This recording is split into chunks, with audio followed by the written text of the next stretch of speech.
The old interview clip starts softly. "Everything you've lived through made you who you are today," the host says. Gladys Knight smiles, measured, guarded. She talks about some people who were just friends, people who knew her for a long time, how they all kind of grew together. Off minus camera, someone mentions a man who had that music right here and right here, pointing to the head, then the heart. What never gets mentioned in that moment is the cost. Gladys Knight's real tragedy wasn't something the public ever saw under stage lights. It unfolded quietly, off stage, while her voice was at its strongest. Years vanished from her career with no clear explanation. Records were delayed. Opportunities that should have been automatic never even reached her. She was told to wait while someone else was pushed ahead. That kind of lost doesn't soften with time. Repulsive, yes. For decades, Gladys Knight refused to praise the man at the center of that story. No thanks, no warm anecdotes, no forgiveness.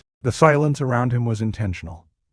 And those who knew her understood that the feeling behind it was not mild resentment. It was something colder, deeper, and permanent. So who was the one man Gladys Knight came to hate more than anyone else?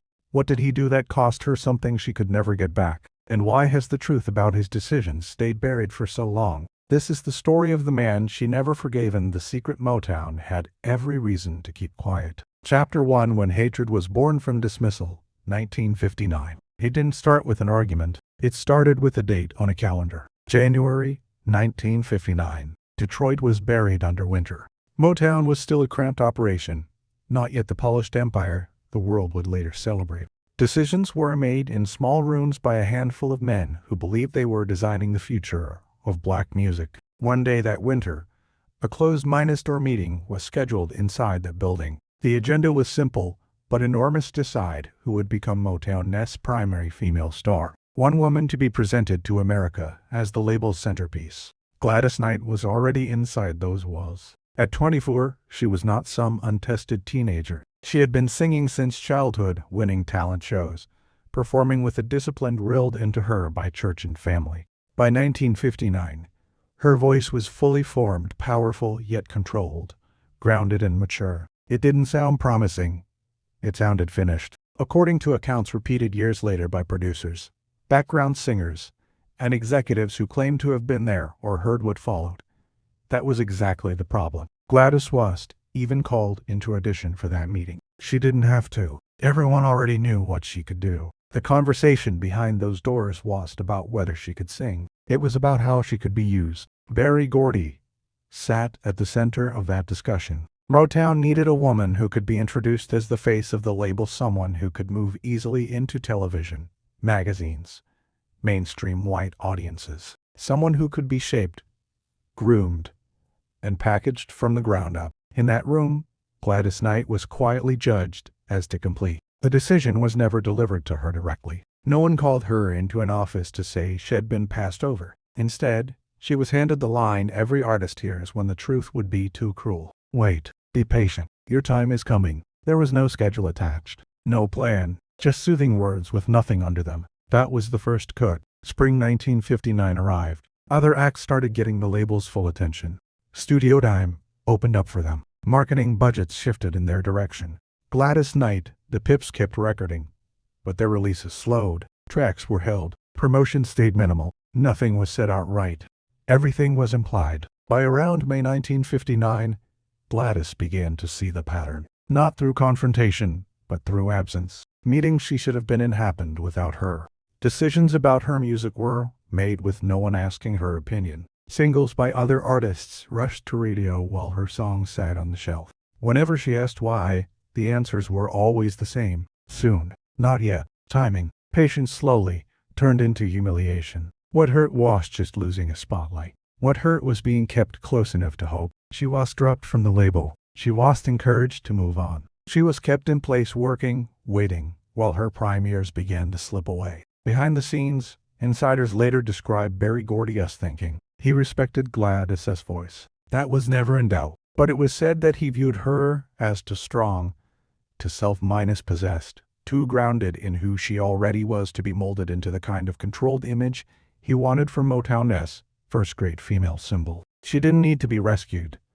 She didn't look to anyone for permission. And in a system built on control, that made her risk. By late summer 1959, the emotional damage was obvious to those closest to her. Gladys became quieter in label meetings. The questions stopped. She no longer asked when her moment was coming. She simply watched. She watched how Berry Gordy spoke to other women on the roster, how encouragement flowed in certain directions and never quite reached her. She saw the warmth he extended to the artists he favored, and the cool, professional distance he kept with her. The realization was both devastating and clarifying. This wasn't about vocal ability. It was about power, and who got to be shaped and by whom. The detail that still stings, repeated by people close to Gladys, is simple. Berry Gordy never gave her the honesty she was owed. He never told her she didn't fit his vision. He never admitted he preferred someone else for the crown. He simply left her in limbo, knowing a singer's best years don't last forever.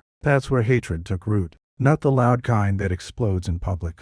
A slow, internal hatred that eats away, quietly born when a person understands they're being diminished deliberately, unpolitely at the same time. By December 1959, Gladys Knight was no longer emotionally invested in Motown as a true home. She still showed up. She still recorded.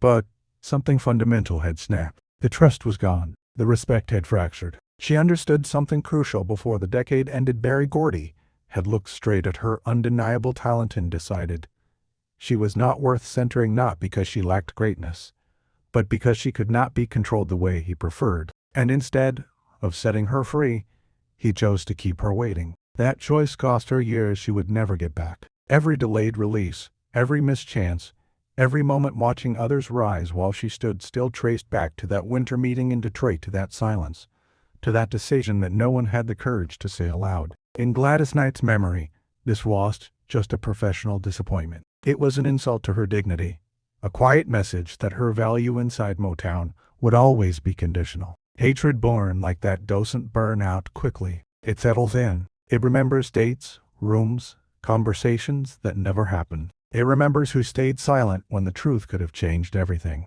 That was how it began. Not with scandal, not with shouting, but with a meeting in 1959, a promise with no intention behind it, and a career placed on hold by a man who never once explained why. This was the moment Gladys Knight stopped believing in Berry Gordy, and everything that followed grew from that single, unforgiven silence. Chapter 2: Hated for Being Turned into a Backup Plan. 1963-1966. The damage from 1959 didn't disappear. It went underground.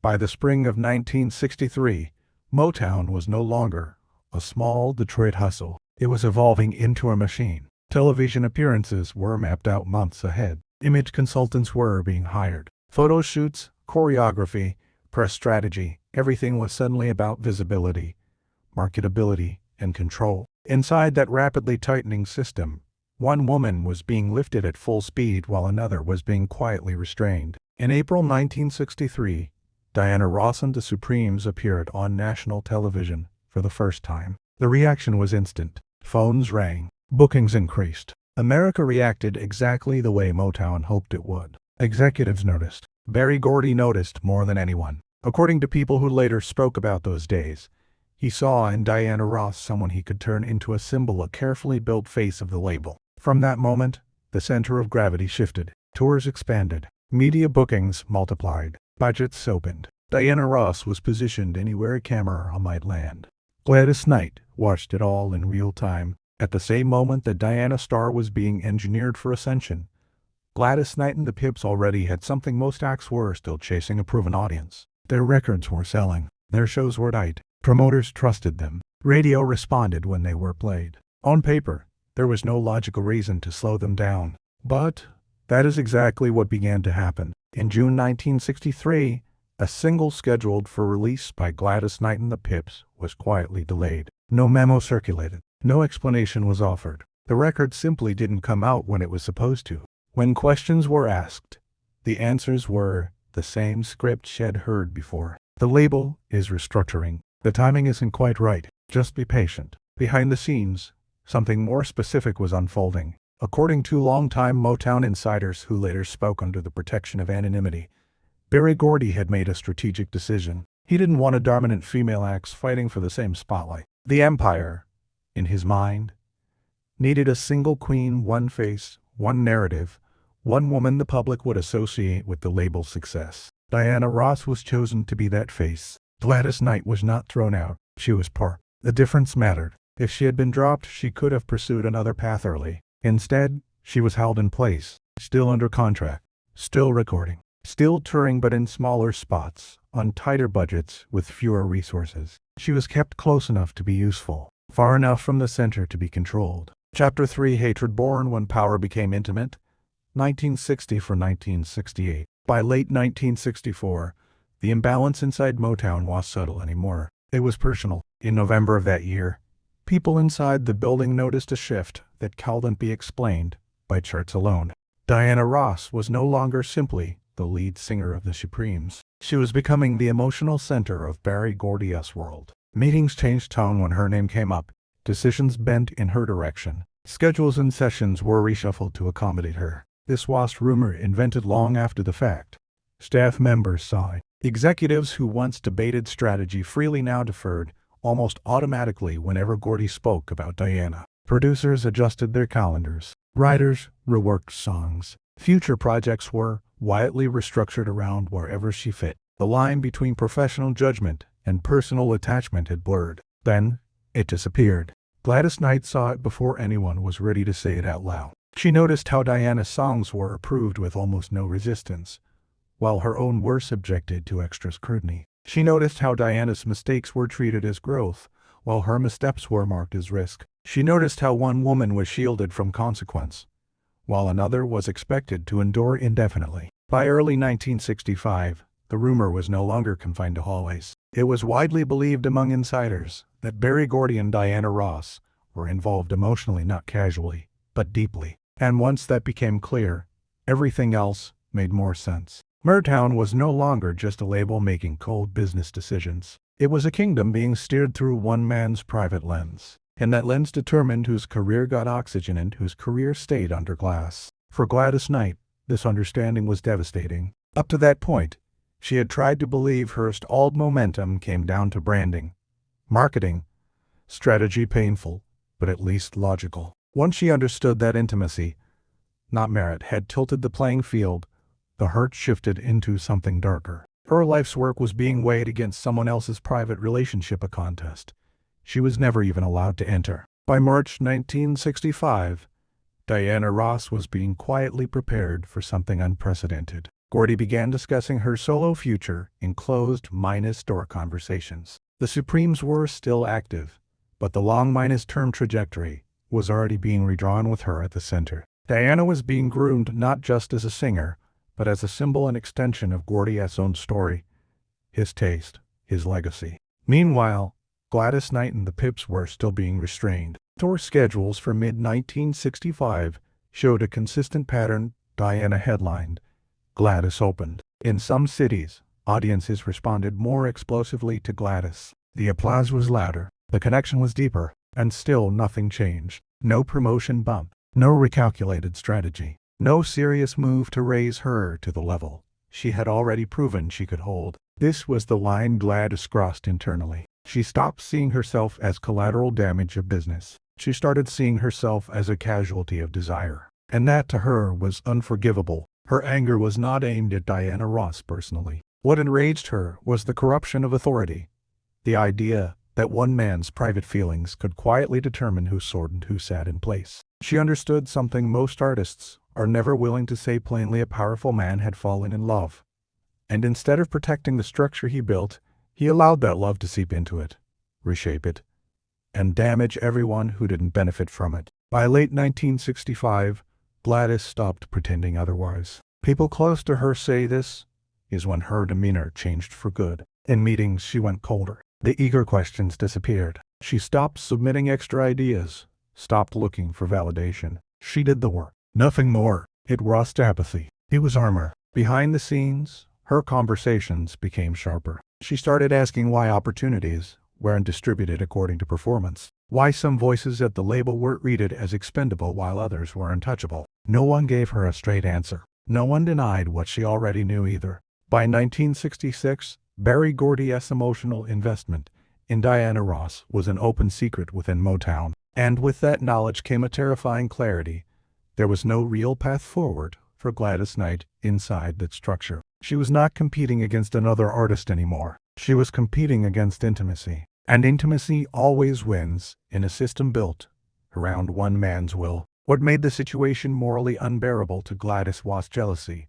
It was the hypocrisy. Motown sold itself to the world as a merit-based institution, a place where black talent finally received fair opportunity and reward. But behind that glossy story was a private reality, one man's personal attachment, quietly steering an empire. Gladys took that as a violation of principle. She believed in work, discipline, and earned respect. The idea that her career could be slowed not because she wasn't great enough, but because she wasn't adored by the right man, cut deeper than any bad review ever could. By early 1967, the emotional distance between Gladys and Berry Gordy was complete. They still shared buildings, contracts, stages, and logos. But there was no trust left, just formalities. Names on paper. Polite interactions covering a wound that never closed. Underneath that politeness was hatred. Not wild, dramatic hatred.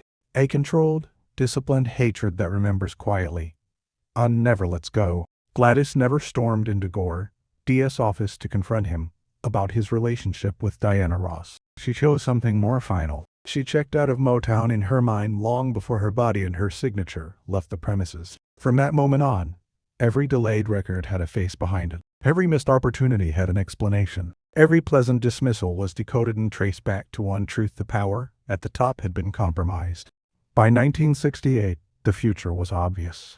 Diana Ross was being sculpted into a solo icon. Berry Gordy's devotion to her career was complete. Gladys Knight now knew with absolute certainty she would never be the priority, here not because she lacked genius, but because she was not loved. That realization didn't break her. It hardened her. It turned resentment into resolve. It taught her something brutal about how power can't twist systems and lives. To Gladys Knight, this was no longer just professional betrayal. It was moral decay. And hatred born from moral decay doesn't fade. It waits. It sharpens. It remembers every date, every meeting, every smile that hid a lie. Chapter for hatred deepens when you're held back on purpose. 1968, 1972. By the summer of 1968, Gladys Knight was done believing in misunderstandings. She no longer thought she was waiting for her moment. She knew she was being kept from it.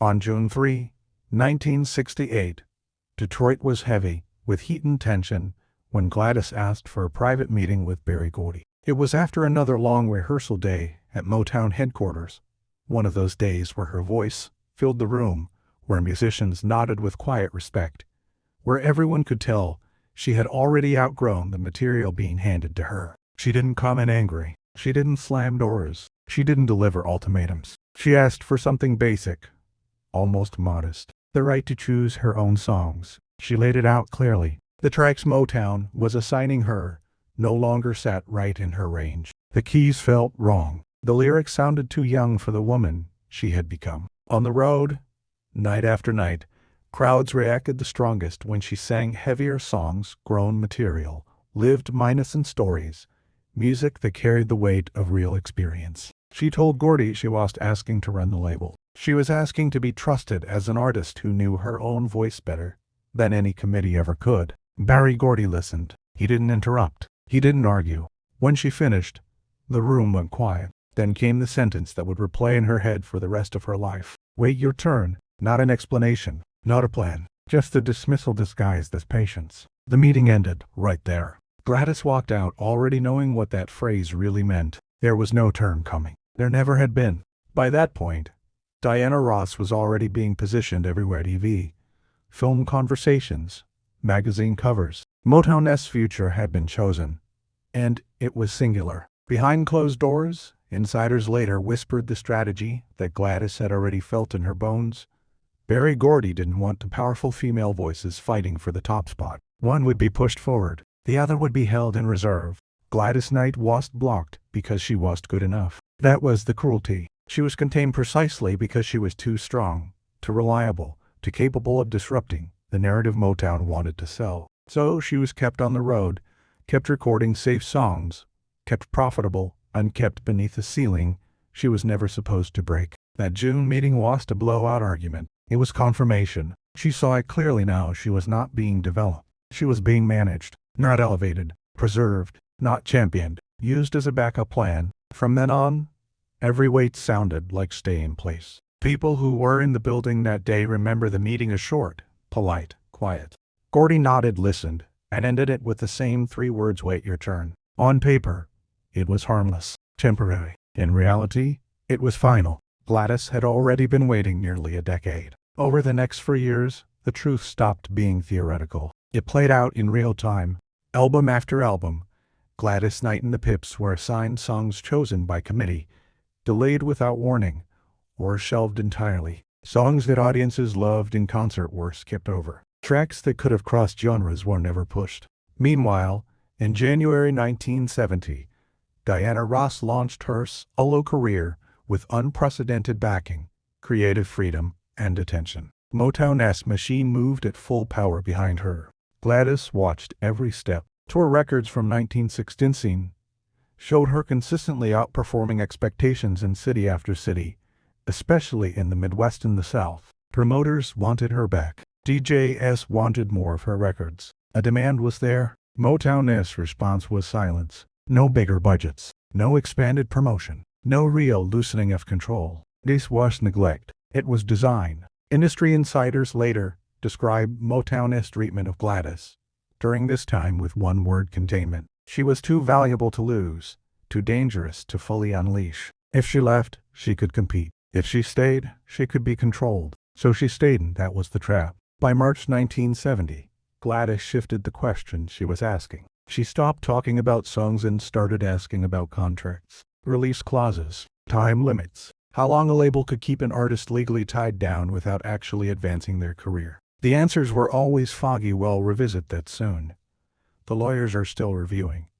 We're working on it. Each vague response bought the label more time. Every delay strengthened Gordy's leverage. What made this period almost unbearable was the psychological precision of it. She was not openly rejected. She was not set free. She was suspended, required to smile, perform, deliver, all while knowing the system had quietly decided how far she was allowed to go. Friends later said this was when she began using one word over and over: trapped. By late 1970, her frustration was no longer just emotional. It showed up physically: exhaustion, insomnia, periods where she withdrew just to protect what was left of her energy. Not because she doubted her talent, but because she understood the game she was in. The system was built to wear her down until resistance felt impossible. This was control without chains, the quiet violence of a stalled career. In 1971, Gladys made one last attempt to bargain from inside. She offered a compromise: give her or creative input and she would remain loyal to the label. Let her shape the work and she would stay in place. Gordy declined, politely, calmly, again without a real reason, again with the same message underneath: wait your turn. By then, the phrase was no longer advice. It was an insult, because Gladys now understood exactly what waiting meant in Motown language. It meant aging out, being replaced, losing momentum, while someone else remained protected. This was the point where hatred hardened into something colder. She no longer believed Gordy was indecisive. She believed he was intentional. Holding her back was a side effect. It was strategy. If Diana Ross ever faltered, Gladys could be elevated. Until then, she would remain in a holding pattern. To Gladys Knight, that was business. That was captivity. By the end of 1972, her choice was made, not loudly, not publicly, but firmly. She would leave Motown, even if it meant legal fights, even if it meant starting over, even if it meant burning bridges that would never be rebuilt, because staying meant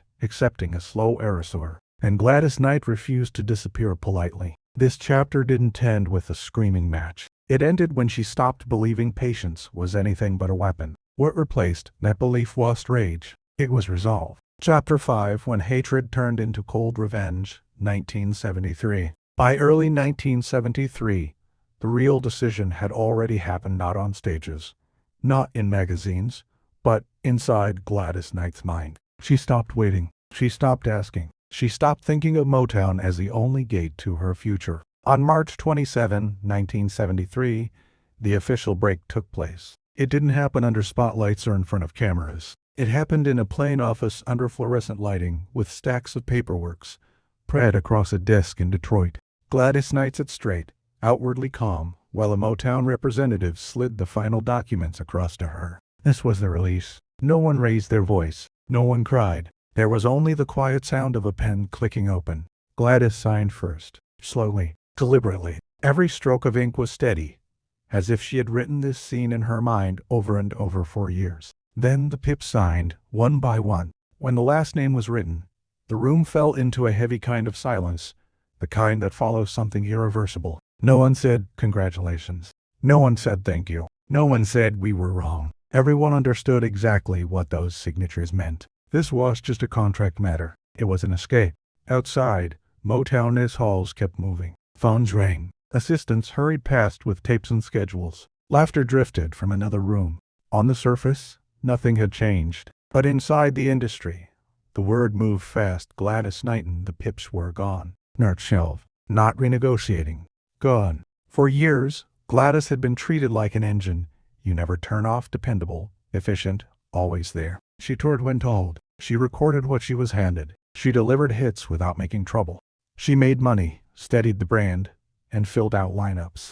Now, without fanfare, that engine had disconnected itself. What made it truly shocking was that she left. It was how she left. No angry interviews. No leaked rants to the press. No final goodbye Motown speech. Gladys didn't try to scorch the earth. She did something more dangerous. She simply walked out and refused to look back. Insiders understood the risk Motown hadn't considered. They had assumed she would never dare. She was supposed to stay grateful, stay patient, stay manageable. Leaving quietly gave the label nothing to fight, nothing to spin, nothing to discredit. It was revenge made of absence. Berry Gordy didn't chase her. He didn't block the door. According to people around him, he believed she would struggle without Motown's infrastructure, without its distribution, radio power, promotion muscle. He believed the numbers would eventually prove she'd been right all along. That belief didn't survive the year. In August 1973, Gladys released Midnight Train to Georgia on Buddha Records.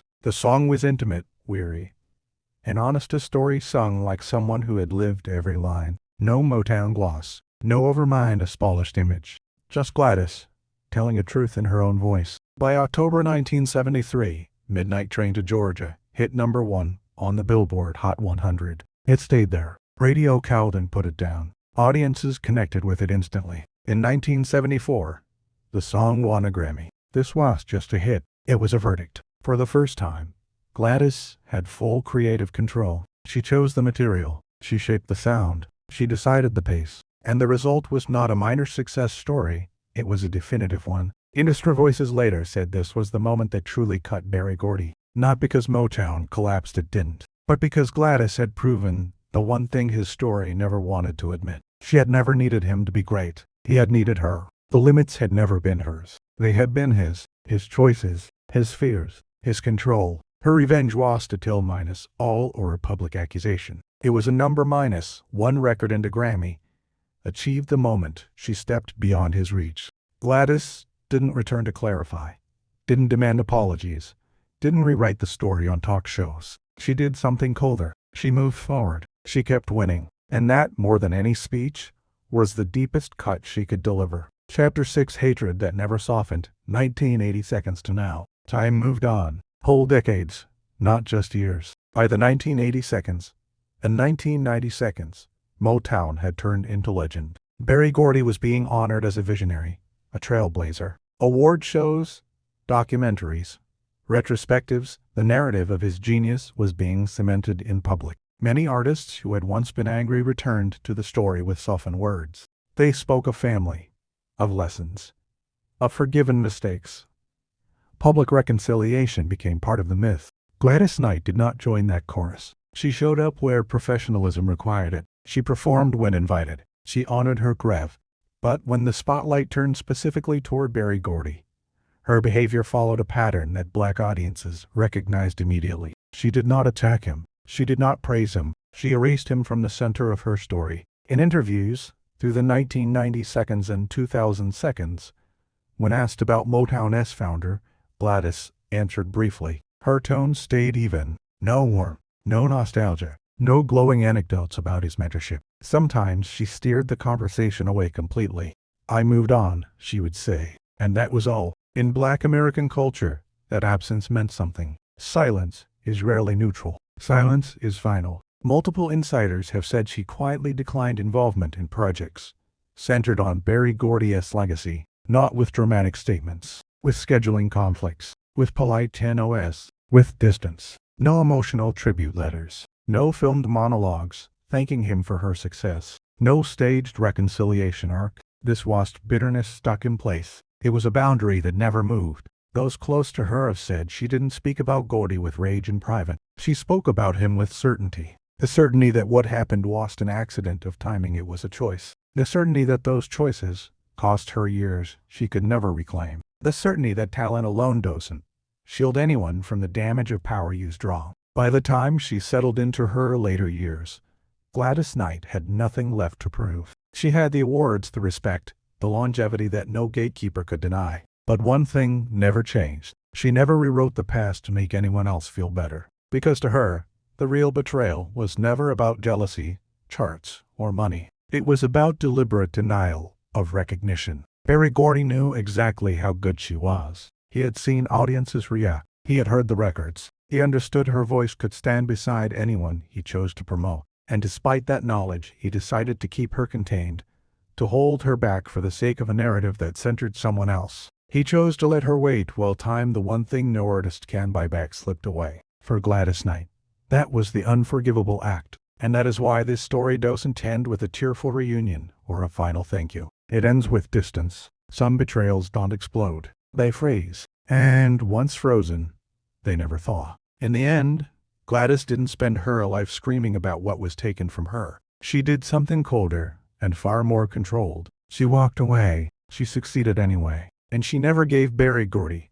the one thing powerful men expect in the final chapter: public forgiveness. Her hatred was not noisy. It was disciplined. You could see it in the names she did not mention, in the tributes she skipped, in the parts of the story she left blank. And maybe that's what makes this story so unsettling. It forces a harder question when success finally comes.